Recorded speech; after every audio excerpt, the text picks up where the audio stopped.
Amén. Amén. Gloria a Dios. Muy bien. Bueno, pues estamos entrando en la fase final de esta serie de Jesús, nuestro Salvador, Señor y Maestro, de alrededor de 20 predicaciones. Y el día de hoy vamos a hablar o vamos a comenzar con el Sermón del Monte. Y realmente el Sermón del Monte nos va a tomar las últimas predicaciones de esta serie, porque es extenso y es muy profundo realmente lo que nos enseña el Sermón del Monte. Y el día de hoy vamos a enfocarlo específicamente a este título que es Viviendo, Pensando, Actuando y Hablando como Jesús. Nada más, ¿verdad? ¿Qué le parece? Nada más así de sencillo. Y bueno, vamos a titular también como el Sermón del Monte, parte 1.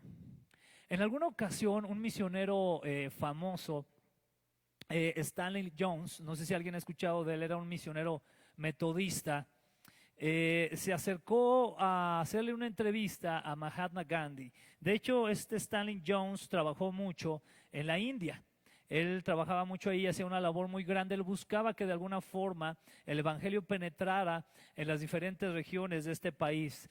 La India es un país muy multicultural, al grado de que tú puedes estar en una cuadra y cambias de cuadra y ya son otros dioses y ya son otras costumbres y otras ideas. Un país que incluso, por ejemplo, está regido por castas, ¿verdad?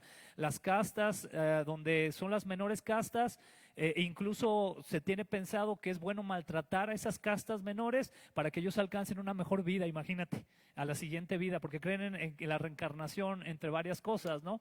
Entonces, por ejemplo, a veces ellos ven bien que si a un chiquito por ahí que es de una casta menor y es pobre, si alguien llega y le da una patada, le está ayudando para tener una mejor vida, ¿verdad? Ese tipo de cosas. Entonces, el misionero Stanley Jones, en el tiempo en que Gandhi, que bueno, sabemos que era un pensador, un político, ¿verdad? Y un pacifista, de alguna manera, le preguntó, oye, es que tú, fíjate muy bien lo que le preguntó, es que tú actúas como Jesús, le dice. O sea, muchas de las cosas que haces es como Jesús, ¿verdad? O sea, cómo atraes a la gente, cómo les hablas, cómo los atraes hacia la paz y cosas así. Y le dijo, ¿de verdad tú no eres, a lo mejor no lo has querido decir porque eres hindú, pero no eres cristiano? Le dijo Stanley Jones en su entrevista. Y dicen que Gandhi contestó lo siguiente, le dijo así, mira, te voy a decir la verdad es que me gusta tu Cristo, no me gustan tus cristianos. Tus cristianos son muy diferentes a tu Cristo. Qué tremenda situación.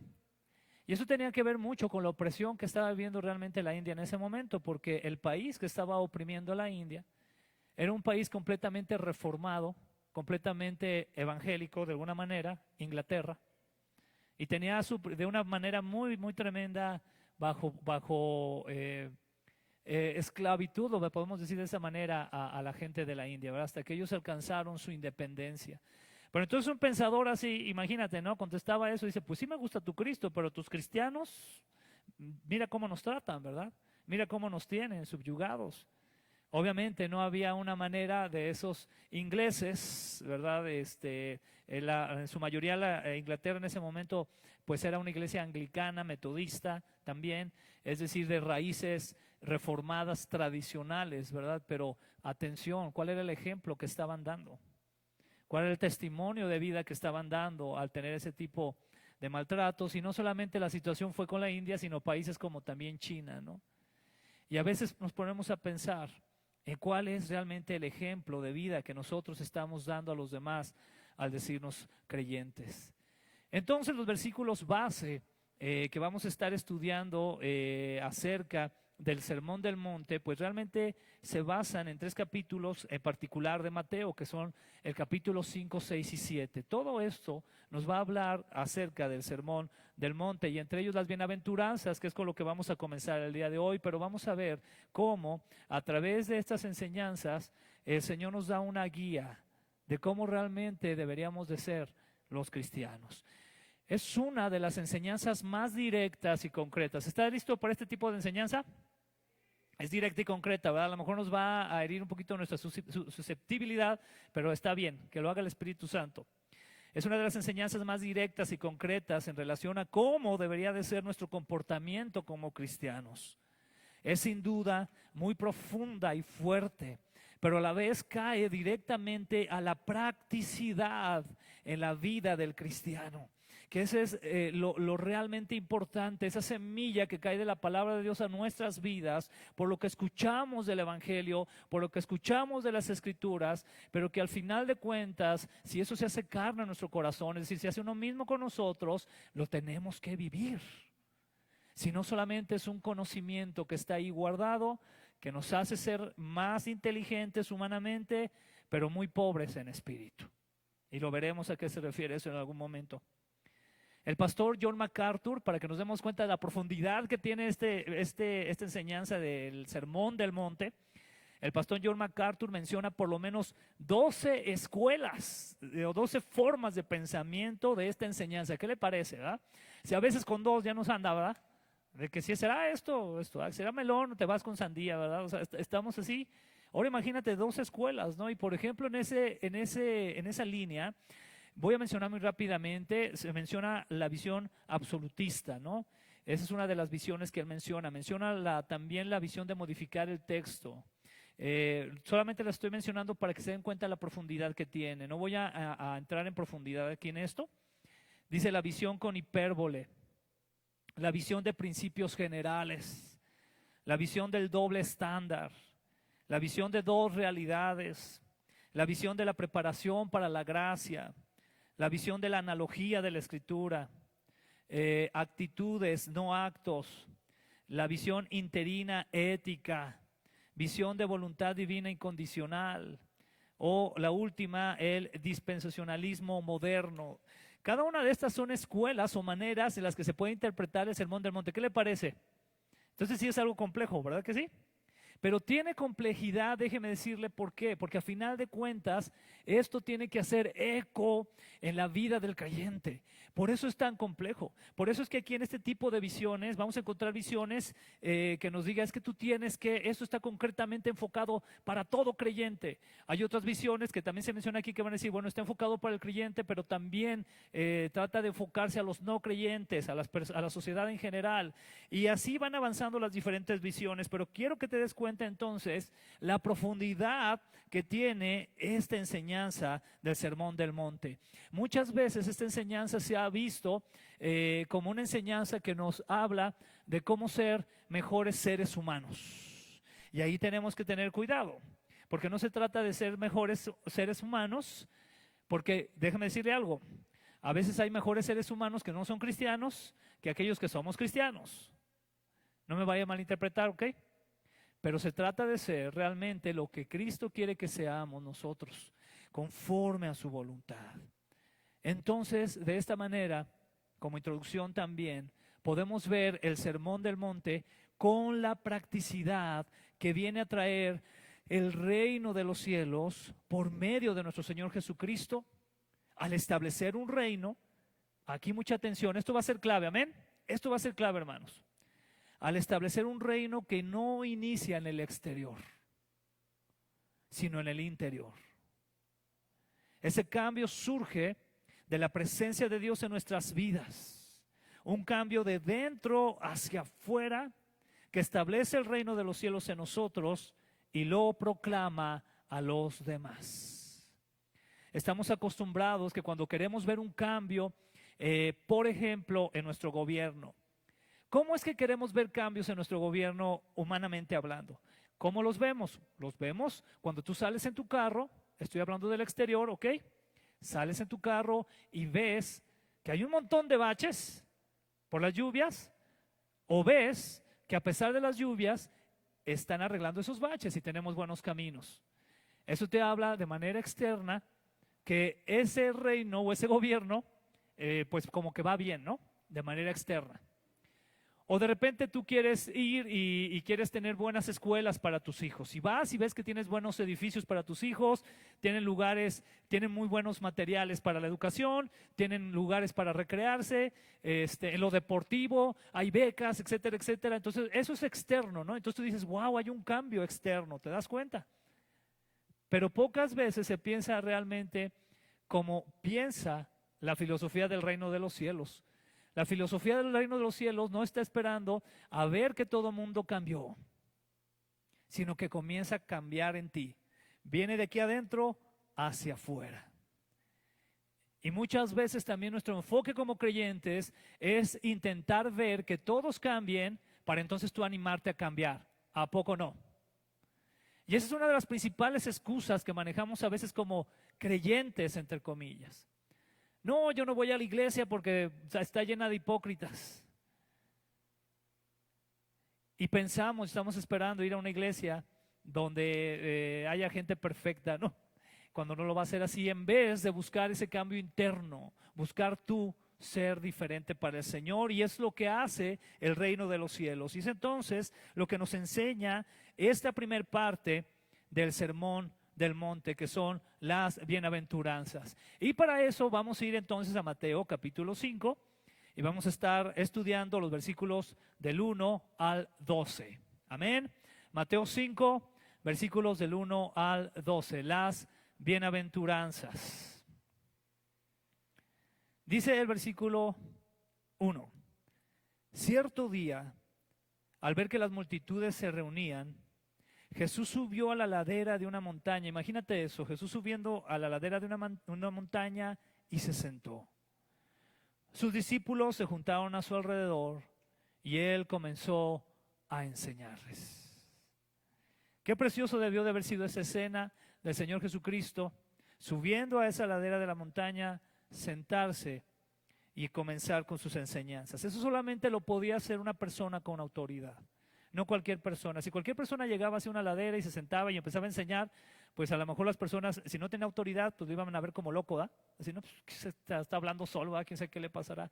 Pero no, el Señor Jesucristo, con esa autoridad que sabemos que Él tenía en ese momento y que tiene todavía obviamente, pero hablando de su momento ministerial, empezó a enseñar y se juntaron a su alrededor. Y dice el versículo 3, aquí viene esta parte muy interesante. Dice así: Dios bendice a los que son pobres en espíritu y se dan cuenta de la necesidad que tienen de Él, porque el reino del cielo les pertenece. Aquí estoy leyendo yo la versión NTV, ¿verdad? La nueva traducción viviente. Pero si ustedes tienen la Reina Valera, o Dios habla hoy, alguna otra versión, seguramente va a decir bienaventurados. Amén. Bienaventurados. ¿Qué quiere decir eso de bienaventurados? Pues precisamente es lo siguiente, viene de la palabra en griego que es makarios, que quiere decir feliz alguien que recibe el favor divino. Ok, así que la siguiente vez que usted ve a alguien que se llama Macario, es por eso, ¿verdad? O sea, pues porque es feliz, ¿verdad? Ha recibido el favor divino de que le pusieran ese nombre, entonces ya no se burle de él. ¿Está bien? Pero eso quiere decir entonces, Macarios, feliz alguien que recibe el favor divino. Entonces lo que está diciendo aquí con las bienaventuranzas, lo que el Señor va a comenzar a decir es, ¿quiénes son verdaderamente aquellas personas que son felices? ¿Quiénes son aquellas personas que realmente reciben ese favor divino? Y aquí hay que entender algo, que en muchas ocasiones hemos tratado de interpretar las bienaventuranzas con el hecho meramente material. Es decir, por ejemplo aquí, a los que son pobres en espíritu, regularmente a veces la interpretación se va hacia ser realmente pobre materialmente. Como diciendo, es que si tú eres pobre, no te agüites, ¿verdad? No te agüites porque el reino de los cielos es tuyo. Pero entonces aquí vamos a ver cuál es la verdadera perspectiva. ¿Recuerdan que en ese momento les decía que esto tiene que ver con un cambio interno? Ok, entonces yo quiero que ahora tú lo comiences a ver, lo de las bienaventuranzas, de la siguiente manera. Fíjate muy bien, velo ahora desde la perspectiva del evangelio, desde la perspectiva del mensaje de salvación. Desde ahí lo vamos a ver, amén. Y vas a ver cómo va a cambiar entonces el enfoque que culturalmente le hemos dado, ¿no? Esta es una de las partes más populares, a las que más atención se le pone en Semana Santa, cuando en los canales normales de la tele ponen las películas de Jesús. Esta es una de las partes más populares, cuando Jesús empieza a hablar de las bienaventuranzas, y toda la gente que lo ve, por ejemplo, la gente que en un momento dado pudiera tener bajos recursos, al verlo dice, ay, no, bueno, entonces soy bendecido. No va por ahí. Amén. No va por ahí. Entonces, ¿qué dice aquí la Escritura? Dice, Dios bendice a los que son pobres en espíritu y se dan cuenta de la necesidad que tienen de Él, porque el reino del cielo les pertenece. Quiero que te comiences a hacer una pregunta a partir de este momento. ¿Cuál es esa pregunta? ¿Realmente reconozco yo mi necesidad del Señor? Porque si entonces reconozco eso, me voy a dar cuenta que soy pobre realmente sin Él. Que si no tengo al Señor, soy pobre. No tengo nada. Puedo tener todo el dinero del mundo, puedo tener todos los títulos, puedo tener todo el reconocimiento, toda la popularidad que tú quieras, pero si no tengo al Señor, entonces soy pobre. Pero aquí hay dos características o hay dos maneras de reconocer esto. Una, aquellos que realmente dicen, ok, bueno, no tengo a Dios, no pasa nada. O la otra es decir, Señor, no te tengo, te necesito. Ese tipo de persona es a la que Dios bendice. ¿Te das cuenta cómo cambia la perspectiva? Y es por eso que ahí se atiende al mensaje del Evangelio. Recuerda que lo principal que el Señor vino a predicar fue arrepentimiento. Y vino a darnos, nos vino a poner el espejo para darnos cuenta de nuestra actitud y de nuestra necesidad para tener al Señor en nuestra vida. Entonces, repito, Dios bendice a los que son pobres en espíritu y se dan cuenta de la necesidad que tienen de Él, porque el reino del cielo les pertenece. ¿Qué tan conscientes estamos, hermanos, de nuestra necesidad de Dios? Si tú estás consciente de tu necesidad de Dios, eso en tu interior va a comenzar a reflejar algo en el exterior.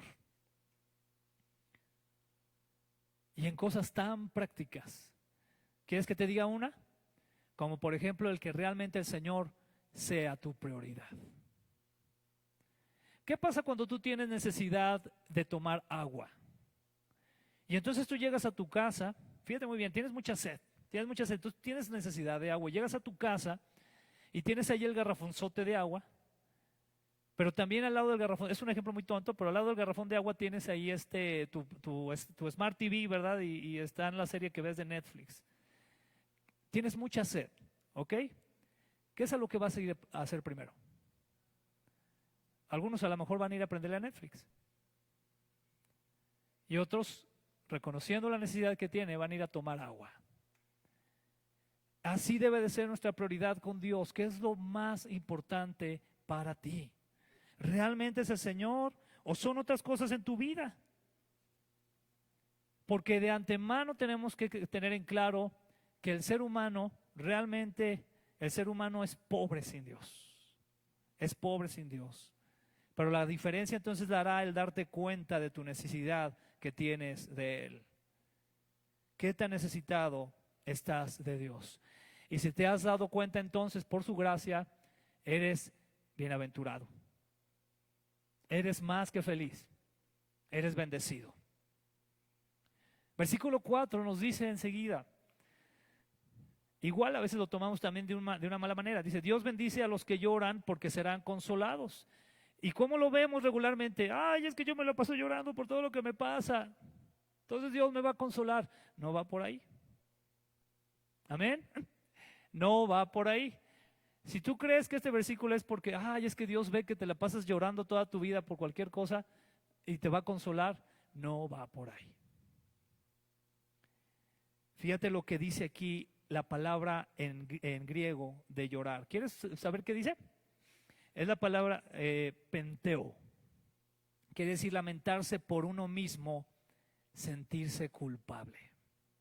Ay, caray, entonces ya cambió la connotación, ¿verdad? ¿Te das cuenta por qué es importante verlo desde la perspectiva del Evangelio? Porque entonces ahí es un llanto porque sabes que estás mal delante de Dios. Es, ay, caray, es que estoy mal delante de Dios, soy un pecador, soy una persona que constantemente te falla, Señor. Y entonces surge un lamento en tu vida donde tú reconoces, porque venimos del versículo 3 que nos dice que reconoces tu necesidad de Dios y dices, Señor, que decían, por ejemplo, sálvame, ¿por qué? Porque perezco, ¿verdad? Pero porque tú ves, por obra del Espíritu Santo, tú ves tu necesidad de Él. Y entonces surge un llanto. ¿Sabes que actualmente nos hemos convertido en un tipo de cristianos tan secos? que vivimos en una liturgia, en una tradición cristiana, donde pensamos que venimos a la iglesia, que porque dimos 10 pesos de ofrenda, que porque de repente ayudé un poquito a recoger algo por ahí, pensamos ya que ya está cubierta nuestra necesidad de Dios. Y entonces ya ni siquiera nos mueve o nos hace lamentarnos realmente esas actitudes de pecado en las que vivimos. Eso solamente el Señor nos puede hacernos dar cuenta. Si tú reconoces tu necesidad de Él, eso te va a llevar a un arrepentimiento a tal grado que tú vas a llorar por las cosas que sabes que aún estás haciendo mal delante de Dios, que se llaman pecado, y que por lo tanto tú tienes que pedirle al Señor que Él transforme en tu vida. Y cuando tú estás en esa actitud, entonces eres bienaventurado. Porque entonces el Señor va a llegar y va a decir, ok, yo te voy a consolar. ¿Y qué mejor consolación puede haber que el Señor venga y te perdone? Que el Señor venga y derrame su gracia sobre tu vida y te diga, estamos a cuentas, hijo, vamos adelante. Veniste, me declaraste tus pecados, me dijiste qué es lo que estás flaqueando, me estás diciendo esto, estás reconociéndolo, hijo, estamos a cuentas. Yo te cubro, yo te limpio. ¿No será un consuelo ese? Es un grande consuelo. Entonces dice la Escritura, Dios bendice a los que lloran porque serán consolados. ¿Qué tanto, hermano? ¿Qué tanto? Y no es que con esto yo te quiera revocar a tu pasado, amén. Atención con esto, no te quiero revocar a tu pasado porque eso sería algo depresivo. Más bien te quiero situar en tu presente. Porque estamos hablando de practicidad, amén. Entonces en tu presente. ¿Todavía sigues como creyente, todavía sigues tratando a tu familia como chancla? Hermano, deberías de estar llorando por eso. Señor, ayúdame porque sigo siendo bien enojón con mi esposa, sigo siendo bien enojón con mis hijos. Ayúdame, Señor. Y ¿sabes qué? Si tú reconoces eso, en la practicidad el Señor va a traer ese consuelo y te va a transformar. Porque Él puede hacerlo. Versículo 5, ¿qué nos dice la Escritura? Parte muy, muy importante, amén. A mí me impresiona cómo esto encaja de una manera tan preciosa en el Evangelio. Versículo 5 dice, Dios bendice a quienes, hermanos, a los orgullosos, a los que son re buenas gentes y por eso pues con que vengan y ofrenden ya lo hicieron. Dice, Dios bendice a los que son humildes porque heredarán toda la tierra. Amén. Wow, qué parte tan importante es esta. De esa humildad que el Señor quiere que nosotros tengamos. Aquí repetí una palabra que en griego, hermano, le pongan atención porque era la palabra pasada, pero lo que sí quiero decirles es lo que significa aquí, ¿ok? Entonces no vamos a poner atención a ese penteo que es lo que usé en la anterior. Pero ¿qué quiere decir aquí humildes? Fíjate muy bien, quiere decir como benevolente, manso, gentil, apacible, indulgente. Humildes. Porque una vez que tú vienes a Cristo, comienzas a ver entonces también la vida como la ve el Señor Jesús. Y comienzas a ser una persona benevolente, comienzas a ser una persona también mansa, una persona gentil, apacible, una persona indulgente. Yo quiero preguntarte algo, porque yo creo que ese es uno de los frutos claros que vienen a nuestra vida cuando nos acercamos a Cristo Jesús y reconocemos quiénes éramos y reconocemos toda la gracia que hemos recibido. Yo quiero preguntarte algo muy importante. ¿El Señor Jesucristo ha sido benevolente contigo? ¿El Señor Jesucristo ha sido manso contigo? ¿Ha sido gentil? ¿Apacible? ¿Indulgente? Yo creo que sí. ¿Y por qué tú y yo a veces no somos así con nuestros hermanos? Porque a la primera falla que a veces encontramos en algún hermano en Cristo, surge el fariseo que tenemos dentro y comenzamos a apuntar a los demás y se nos olvida toda la indulgencia, toda la benevolencia, toda la gentileza que tiene el Señor Jesús contra nosotros. Y con esto no quiero que malinterpretes y poner el atributo de justicia de Dios como que no vale. No, sí, claro que vale. De hecho, todos los atributos de Dios van de la mano. No puedes decir que uno es más que otro, sino que todos se complementan, todos van juntos. Así como Dios es amor, es justicia, pero va de la mano, amén. Es decir, su amor mueve su justicia. pero va entonces junto. Pero ponte a pensar aquí, dice, Dios bendice a los que son humildes porque heredarán la tierra. ¿Sabes una de las cosas que se necesita realmente para que tú y yo podamos de alguna manera traer el evangelio a las personas que tienen necesidad de escucharlo? Pues necesitamos ser de este tipo de humilde. Que vayamos y reconozcamos la necesidad que tienen las personas y ser benevolentes con ellos. Pero va como una cadenita, ¿verdad? ¿Por qué? Porque como hemos leído en los otros versículos, si tú primeramente no eres una persona pobre en espíritu, porque no has reconocido tu necesidad de Dios realmente, porque realmente no te has lamentado de cómo es tu vida sin el Señor, entonces tampoco podrás ser humilde. Todo va de la mano, ¿te das cuenta? No era que el Señor Jesucristo estuviera sacando de manera aleatoria, ¿va? Así, bueno, ¿ahora qué les diré, va? Ahora, ¿qué les diré que son benditos? ¿Va? No, no, sino que lleva un caminar. Es todo un proceso en el que nos lleva y en esto nos va transformando. ¿Te das cuenta por qué les menciono que es una transformación de dentro hacia afuera? Porque si el Señor no ha transformado tu corazón, difícilmente afuera lo vas a poder ver eso, difícilmente. Versículo 6, dice así la Escritura. Dios bendice a los que tienen hambre y sed de justicia, porque serán saciados. La palabra que usa aquí en griego es la palabra dikaiosine, que quiere decir justicia, justificación, integridad y virtud. Una vez más, yo te pregunto como creyente, ¿qué tanta hambre tú tienes, qué tanta sed tú tienes de que esa justicia se establezca primero en tu vida y después después en la tierra por medio del reino del Señor, el reino de los cielos? ¿Qué tanta hambre y sed tienes de eso? ¿Qué tanta hambre y sed tienes de la justificación, de una integridad, de vivir en virtud delante del Señor? Amén. ¿Qué tanta es tu hambre y qué tanta es tu sed? Porque si tú estás hambriento de eso, de que realmente tú te conviertas por la gracia del Señor en una persona justa cada día más y más, obviamente una persona justificada por Cristo, una persona íntegra, si realmente es un hambre, es una sed en ti, ¿qué crees que es lo que va a hacer el Señor? Te va a saciar. Si tú tienes hambre y sed de justicia, ponte feliz porque Dios te va a saciar, serás saciado. Pero si no te interesa realmente que tu vida cada día sea más íntegra delante de Dios, pues no. Y entonces es cuando buscamos otras cosas que llenen nuestras hambres y sed. Es decir, tenemos hambre de otras cosas y tenemos sed de otras cosas. Tengo hambre y sed de ser popular, ¿verdad? Y entre más likes me pongan en mis fotos en el Facebook, más padre. Tengo hambre y sed de tener mucho dinero. Y te esfuerzas y todo, ¿no? Y a lo mejor puede llegar eso, y eso es lo material. Pero realmente, si tú has venido a Cristo, la bendición que tú puedes tener, la felicidad en la que tú puedes vivir, está basada precisamente en qué tanta hambre y sed tienes de eso. Mira, hermano, si tú tienes hambre y sed de esa justicia, vas a estar leyendo la Escritura, vas a estar orando, vas a estar ayunando, vas a estar congregándote en una iglesia, vas a estar sirviendo, vas a dejar las excusas de que espero estar listo para servir en 10 años. O sea, vas a dejar todo eso a un lado porque tú tienes hambre y sed de justicia.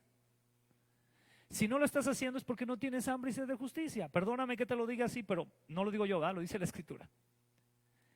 Dios bendice a los que tienen hambre y sed de justicia porque serán saciados. Y vamos a darle un paso más.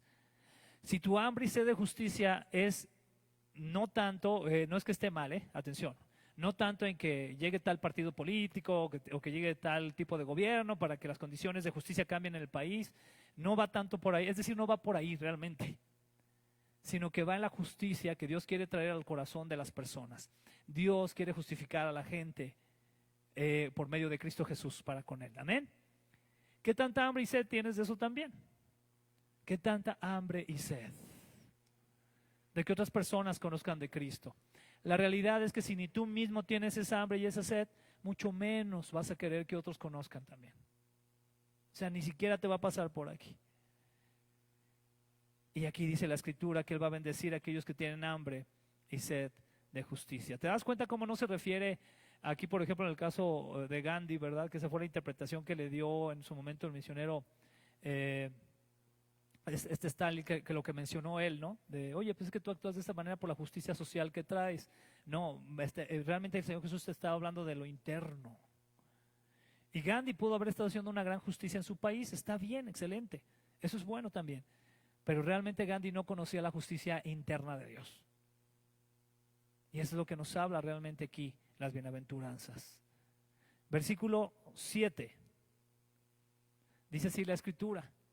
Dios bendice a quienes, a los compasivos. ¿Por qué? Porque serán tratados con compasión. Atención aquí, ¿te fijas cómo está eslabonado con el, obviamente, ¿verdad? Está eslabonado el versículo 6 con el 5, ¿verdad? Tiene que ser así.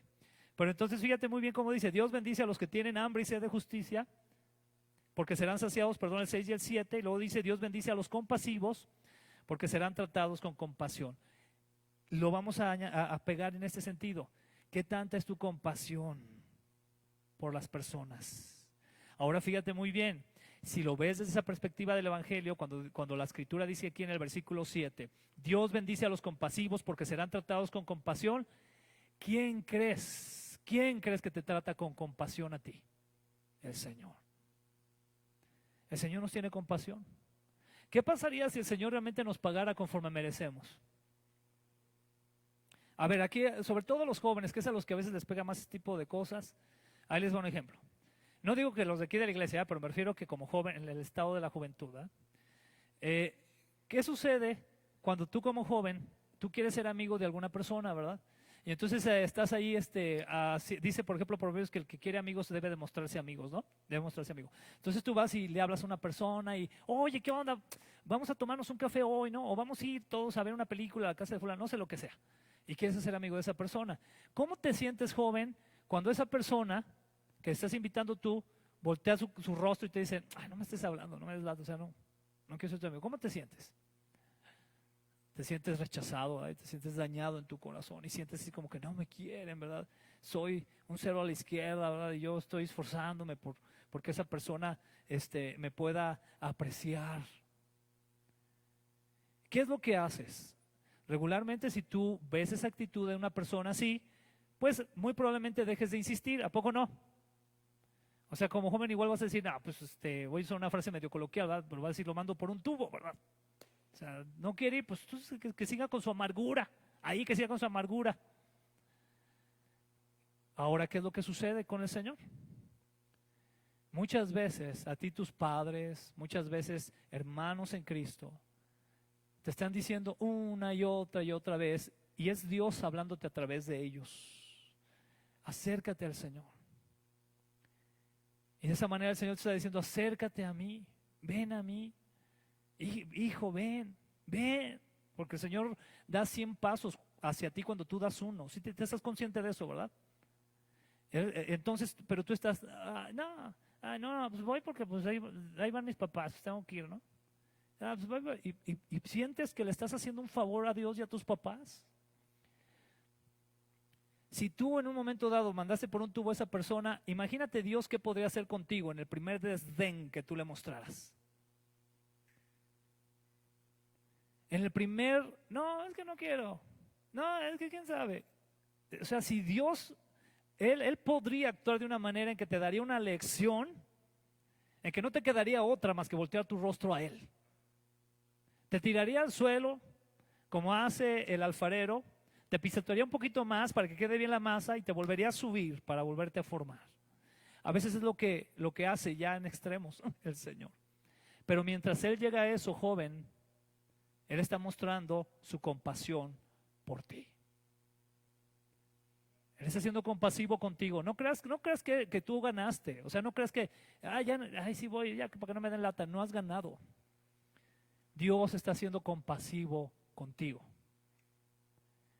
Entonces dice aquí la Escritura, Dios bendice a los compasivos porque serán tratados con compasión. Tú debes de tener esa compasión para aquellos que no conocen de Cristo, porque tú y yo hemos vivido y estamos viviendo con la compasión del Señor para nuestras vidas. Mateo capítulo 9, versículos 35 al 37 dice lo siguiente. Dice, Jesús recorrió todas las ciudades y aldeas de esa región, enseñando en las sinagogas y anunciando la buena noticia acerca del reino, y sanaba toda clase de enfermedades y dolencias.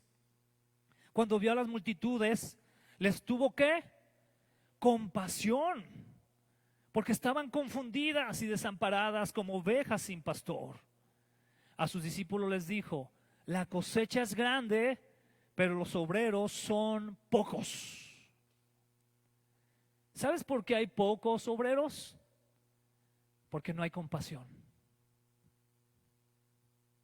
No tienes compasión. Nos da igual si una persona se muere mañana y se va al infierno y va a estar allí siendo torturada por la eternidad. Nos da lo mismo. No tienes compasión. Tú dices que amas a tus amigos, amigas, dices que amas a tu familia y no les puedes dar lo más valioso porque te da pena que sepan que eres cristiano. No tienes compasión. Tú sabes que ellos están confundidos, tú sabes que ellos están desamparados y no tienes compasión. ¿Quieres ser tratado con compasión, hermano? Ten compasión, porque entonces Dios te va a bendecir con eso. Vas a ser bienaventurado porque tienes compasión. Yo le estoy pidiendo al Señor que en medio de esta situación de pandemia que estamos viviendo, ahorita estamos en un momento de confusión bien grande, hermano. Que unos te dicen una cosa, que otros te dicen otra, y hay una confusión, ¿verdad? Y sabemos que la verdad solamente la tiene el Señor. Y yo le estoy pidiendo al Señor que ahora que nos cambiemos a un lugar donde podemos todavía tener más cuidado, ¿verdad? Con los espacios adecuados y todo eso, podamos llevar el Evangelio a más personas. Porque el Señor no nos está dando un lugar más grande para decir, uy, qué padre, ¿no? Mira, y estar presumiendo. No, hermano. Nos está dando una responsabilidad. Nos está diciendo, ok, aquí está el lugar porque creo que pueden hacerlo. O sea, yo les voy a dar lo necesario para que lo hagan, pero tenemos que entender esta parte. No nos está dando un club social, amén. No nos está dando un lugar donde, ay, qué padre, vamos a tener el salón de esto y vamos a tener el salón de aquello. No, nos está dando un lugar porque Él quiere que tengamos compasión de los que están confundidos, de los que están desamparados. Eso es la bienaventuranza relacionada a ser bendecido. Como dice la Escritura, Dios bendice a los compasivos porque serán tratados con compasión. Versículo 8. Dios bendice a los que tienen corazón puro, porque ellos verán a Dios. ¿Te das cuenta cómo no le está hablando a la sociedad en general? ¿Te das cuenta que no? Dime tú, ¿quién tiene un corazón puro? ¿Sabes quiénes son los únicos? Los que por la gracia del Señor hemos recibido su perdón, porque eso es lo que limpia nuestro ser. Es decir, Dios nos ve por medio de esa gracia. Amén. Y aún así día a día vamos reconociendo en aquellas cosas que tenemos que ser transformados. Pero por eso dice la Escritura, Dios bendice a los que tienen corazón puro porque ellos verán a Dios. ¿Quiénes verán a Dios? No las buenas personas, sino los que han sido redimidos por la sangre del Cordero. Él es el único que puede purificar mi corazón y tu corazón, no hay nadie más. Tú puedes dar todo tu dinero a los pobres, tú puedes darle tu carro a alguna persona que se va diario en camión al trabajo y eso no te va a dar un corazón puro. Te va a hacer un buen ser humano. Pero recuerda que el ser humano comparado al Señor es polvo. Pero el corazón puro solamente te lo da el Señor. Dice la palabra en griego que utiliza aquí para puro, que es la palabra kataros. Quiere decir limpio, puro, sin mancha. Y fíjate, muy interesante esto, limpio moral y ceremonialmente, porque hace alusión al nuevo pacto. Es decir, el antiguo pacto donde se tenía que sacrificar ceremonialmente un animal, un cordero que fuera sin defectos. Pero ahora ese lugar en el nuevo pacto, en el Nuevo Testamento, lo ha tomado Cristo Jesús. Y Él es el Cordero inmolado, perfecto, sin mancha, que nos purifica. Solamente Él, no hay nadie más. Qué importante es poner nuestra fe en Él, ¿verdad, hermanos? Vamos avanzando para ir ya casi terminando. Dice el versículo 9, Dios bendice a los que procuran la paz, porque serán llamados hijos de Dios. La palabra que utiliza aquí en griego para paz es la palabra eirenopoios, que quiere decir aquel que cultiva paz y concordia. Y una vez más allá de estar hablando de un pacificador como Gandhi o algún otro tipo de pacificadores, está hablando de la paz que Dios quiere traer entre el hombre y él mismo. Y esa paz solamente viene por medio de Cristo Jesús. Entonces dice que Dios bendice a los que procuran la paz, es decir, aquellos que cultivan paz y concordia. Una vez más, vamos al Evangelio, tenemos que ir allí a fuerzas. ¿Qué tanto estás cultivando la paz que solamente puede traer Dios a través de Cristo Jesús? ¿Qué tanto lo cultivas?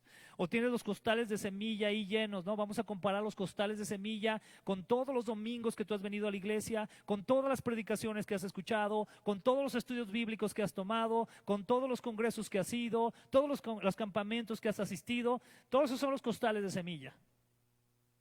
Y ahí están bien. Porque no has salido a sembrarla. Y ahí es donde dice el Señor: Dios bendice a los que procuran la paz, porque serán llamados hijos de Dios. Dice la Escritura que nosotros hemos sido hechos hijos de Dios por medio de Cristo Jesús, amén, y por eso tenemos que llevar esa semilla.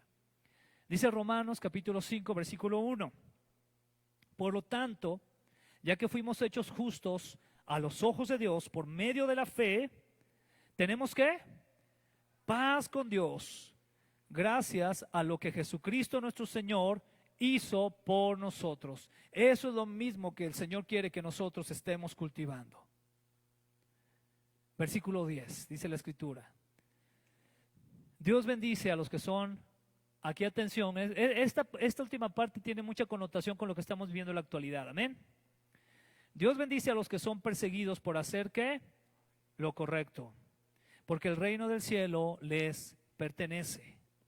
Muy bien, una vez que tú y yo somos transformados por el Señor, debe de haber un fruto en obras, amén. No que las obras te salven, sino que el que te salvó fue Cristo, y esa salvación de Cristo debe traer una transformación desde el interior al exterior que se vea reflejada en tus obras. Ya no vas a hacer las obras porque quieras impresionar a Dios, amén, hermano, sino que las vives porque Cristo te ha transformado, y por pura lógica el resultado debe de ser que tú haces cosas que glorifican a Dios y que los demás pueden ver. Entonces dice la Escritura: Dios bendice a los que son perseguidos por hacer lo correcto, porque el reino del cielo les pertenece. La palabra que utiliza aquí para hablar de lo correcto en griego es la palabra dikaiosine, que quiere decir justicia, justificación, integridad y virtud. Y esto tiene una conexión directa con los versículos 11 y 12 que quiero leerte. Primeramente en la versión NTV, y después quiero también en esa misma versión, pero quiero hacer una conexión con otro pasaje de la Escritura. Fíjate bien lo que dicen los siguientes versículos: Dios los bendice a ustedes cuando la gente les hace ¿qué? Burla, y los persigue y miente acerca de ustedes, y dice toda clase de cosas malas en su contra, porque son mis seguidores. Entonces, ¿a quiénes les está realmente hablando las bienaventuranzas, hermano? A los seguidores de Cristo, amén. Dice el versículo 12: alégrense, estén contentos, porque les espera una gran recompensa en el cielo. Y recuerden que los antiguos profetas los persiguieron de la misma manera. Yo creo que el Señor tiene control con su Espíritu Santo cuando venimos a la iglesia, amén. Y hace un momento nos compartía Héctor de la situación que está pasando en la actualidad. Hay una canción que está circulando en las redes que lo hizo un colectivo gay de la ciudad de San Francisco. Y la canción no sé si se titula, pero menciona: vamos por tus hijos. Con esa claridad lo dice: vamos por tus hijos. Porque cada vez más y más quieren convencer a las personas que lo que están haciendo es correcto. Y la Escritura nos dice: ay de aquellos que a lo bueno le dicen malo y a lo malo le dicen bueno, ¿no?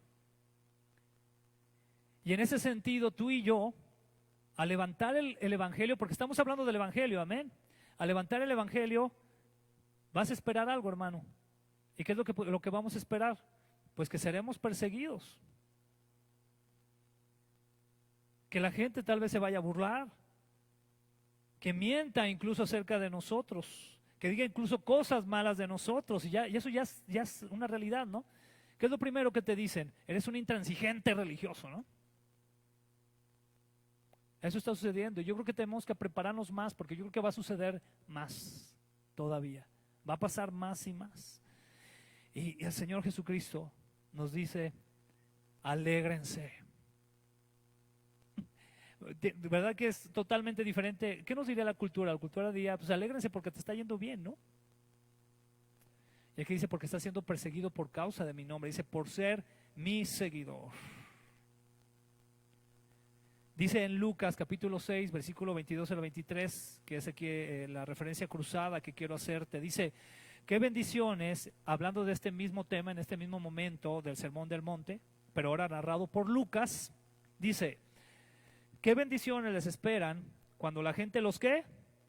Los odie. ¿A quién le gusta ser odiado? Dice, y los excluya.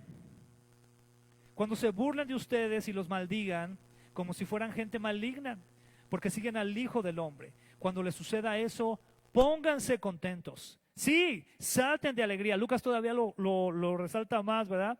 Dice, sí, salten de alegría porque les espera una gran recompensa aquí en la tierra. Les van a dar la medalla del mejor ciudadano del mundo. En el cielo, amén. En el cielo. Y recuerden que los antepasados de ellos trataron a los antiguos profetas de la misma manera.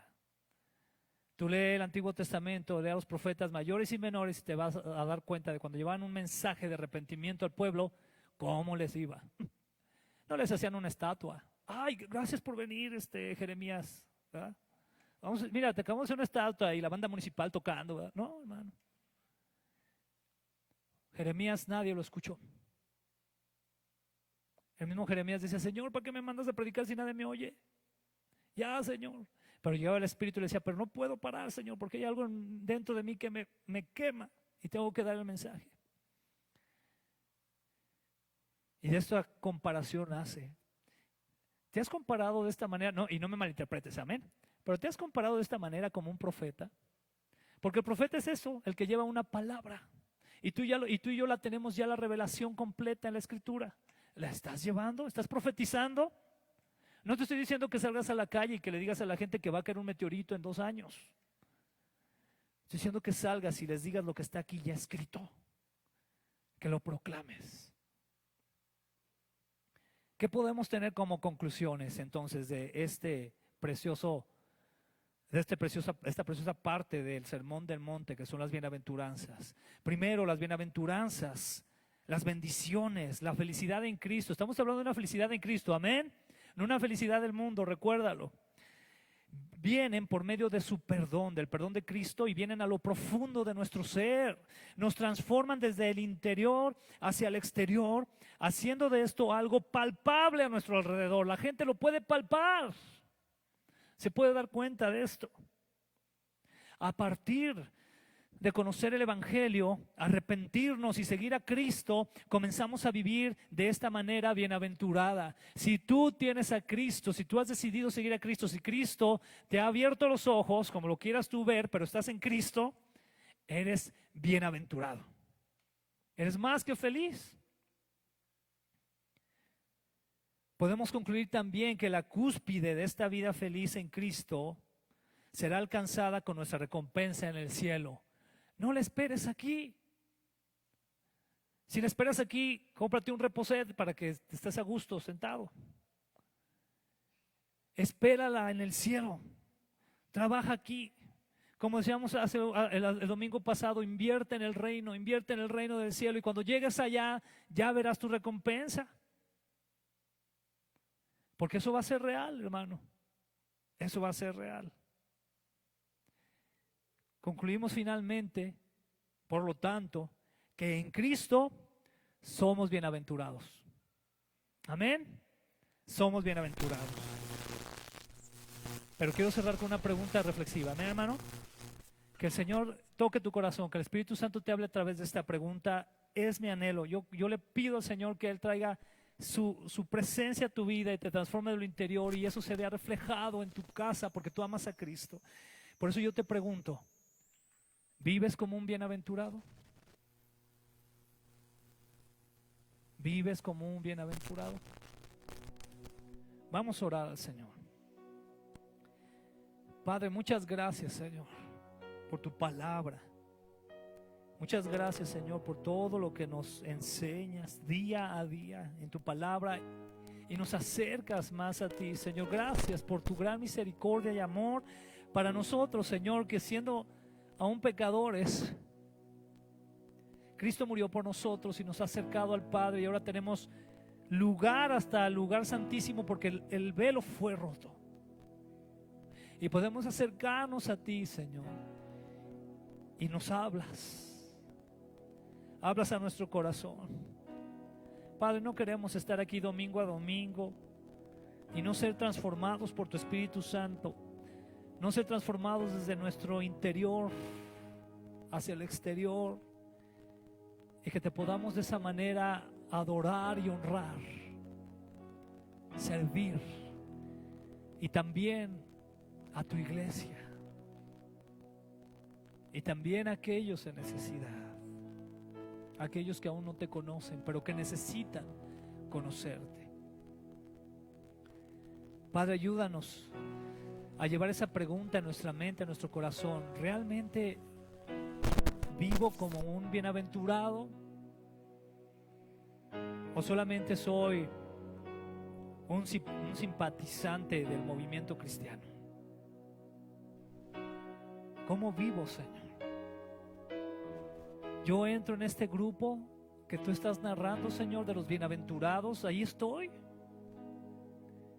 ¿O estoy fuera? Y si estamos fuera, Señor, ten misericordia de nosotros y ayúdanos a entrar a este grupo de bienaventurados, a este grupo, Señor, que sea más que feliz, más que bendecido, porque ha sido redimido por ti, por Cristo Jesús. Ayúdanos, por favor, como iglesia, Señor, y en lo individual. Si hay algo que queremos declarar, Señor, entre varias cosas, es nuestra gran necesidad de ti. Te necesitamos. Te necesitamos, Señor. Ayúdanos, Padre, en el nombre de Jesús. Amén, Señor.